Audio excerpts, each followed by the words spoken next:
میں مختصر ترین الفاظ میں آپ سے یہ عرض کروں گا کہ اس وقت ہم اللہ کے عذاب کے شکنجے میں ہیں۔ کیوں؟ جس قوم کے پاس اللہ کی کتاب ہو اور اللہ کی شریعت ہو اور وہ اللہ کے رسول کے امتی ہونے کے مدعی ہوں، وہ قوم زمین پر اللہ کی ریپرزنٹیٹو ہو جاتی ہے۔ اب اگر وہ قوم اپنے عمل سے مس ریپرزینٹ کرے تو وہ کافروں سے بدتر ہے، غیر مسلموں سے بدتر ہے، پھر ان کو عذاب ملتا ہے۔ آج ہماری ذلت اور رسوائی، ہم سے پہلے بھی ایک امت تھی اور بڑی چہیتی اور لاڈلی امت تھی، ذرا اندازہ تو کیجئے، بنی اسرائیل صحرا میں سفر کر رہے ہیں تو ابر کا سائبان ساتھ ساتھ چل رہا ہے، دھوپ نہ ستائے، کھانے پینے کی ضرورت پیش آئی ہے تو من و سلوہ نازل کر دیا ہے، پانی کے لیے ایک ضرب لگی ہے عصا کی اور 12 چشمے، تاکہ 12 کے 12 قبیلے اپنا اپنا چشمہ معین کر لیں۔ تو یہ ساری جو جن کے اوپر نعمتیں ہوئی ہیں،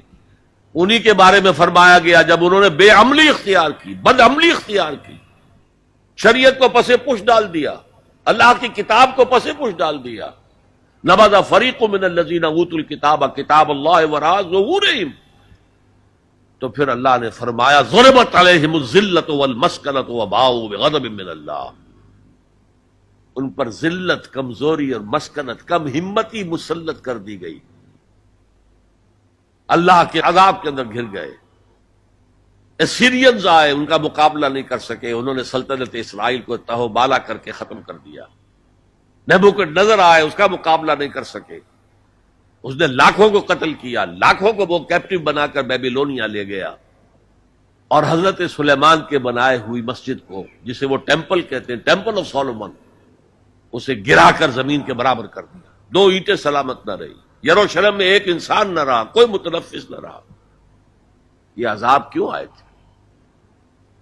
پھر ایک وقفہ آیا، اس لیے کہ پھر حضرت عزیر علیہ السلام کی دعوت سے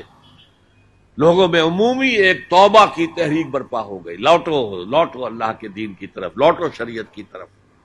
تو اللہ کی رحمت بھی پھر متوجہ ہو گئی، مکابی سلطنت قائم ہوئی، جو اپنے رقبے کے اعتبار سے حضرت سلیمان کی سلطنت سے بھی بڑھ کر تھی، لیکن پھر دوبارہ ان کے اوپر وہی دنیا پرستی، شہوت پرستی، یہ ساری گندگیاں جب آ گئیں، مشرکانہ توہمات آ گئے، غیر مسلموں سے خلا بلا، اس کی وجہ سے ان کے اندر وہ ساری رسمیں ریتیں شروع ہو گئیں، پھر عذاب آیا۔ پہلے یونانیوں کے ہاتھوں رگڑا گیا ان کو، سکندر کے ہاتھوں، سیلیوکس کے ہاتھوں، اور پھر رومنز کے ہاتھوں رگڑا گیا، یہاں تک کہ سن 70 عیسوی میں ٹائٹس رومی نے، کیونکہ انہوں نے بغاوت کی تھی ان کے خلاف، رومنز کے خلاف، تو حملہ کر کے 1,33,000 یہودیوں کو ایک دن میں قتل کیا۔ اور جو دوسرا ٹیمپل انہوں نے بنا لیا تھا، سیکنڈ ٹیمپل جس کو وہ کہتے ہیں، اس مکابی دور میں وہ حضرت سلیمان کا بنایا ہوا وہ معبد جو ہے وہ دوبارہ بن گیا، سن 70 عیسوی میں اسے پھر گرا دیا گیا، آج تک گرا پڑا ہے، 1934 برس سے ان کا خانہ کعبہ گرا ہوا ہے۔ یہ اللہ کا قانون ہے، جو امت کتاب اللہ اور شریعت خدا بندی کی حامل ہو کر اور طرز عمل اس کا مختلف اور برعکس ہوگا، وہ کافروں سے بدتر ہے اللہ کی نگاہ میں۔ اب علاج ایک ہی ہے، ہم کہیں کسی جگہ دنیا میں، کسی سائزیبل ملک میں پورا اسلامی نظام، پوری اسلامی سیاست، پوری اسلامی معیشت، پورا اسلامی معاشرہ، پورا اسلامی قانون نافذ کر کے دنیا کو دکھائیں، and we should be able to invite the humanity at large, come and see with your eyes, this is Islam۔ یہاں کی برکتیں دیکھو، یہاں ہر شخص کی بنیادی ضروریات ریاست کے ذمے ہیں۔ یہ جو سوشل سیکیورٹی کا کام آج ہو رہا ہے، اسکینڈینیوین کنٹریز کے سوشل سیکیورٹی کا نظام جو ہے دنیا میں کہاں سمجھا جاتا ہے، ٹاپ پر ہے۔ پھر انگلستان میں ہے ان امپلائمنٹ الاؤنس، امریکہ کے اندر بھی ہے، لیکن یہ کہ سب سے پہلا سوشل سیکیورٹی کا نظام خلافت راشدہ میں ہوا ہے، جہاں ہر شخص کی جو بھی بنیادی ضروریات ہیں اس کی کفالت ریاست کے ذمے تھی۔ میں نے جو حال یہاں دیکھا ہے پاکستان میں کبھی نہیں دیکھا، جس طرح کی چھوٹے چھوٹے سے 4 فٹ 6 فٹ 7 فٹ کی ایک لکڑی کی بنی ہوئی کوٹھڑی کے اندر پورا خاندان آباد ہے، اور جبکہ اونچے اونچے محل موجود ہے سامنے۔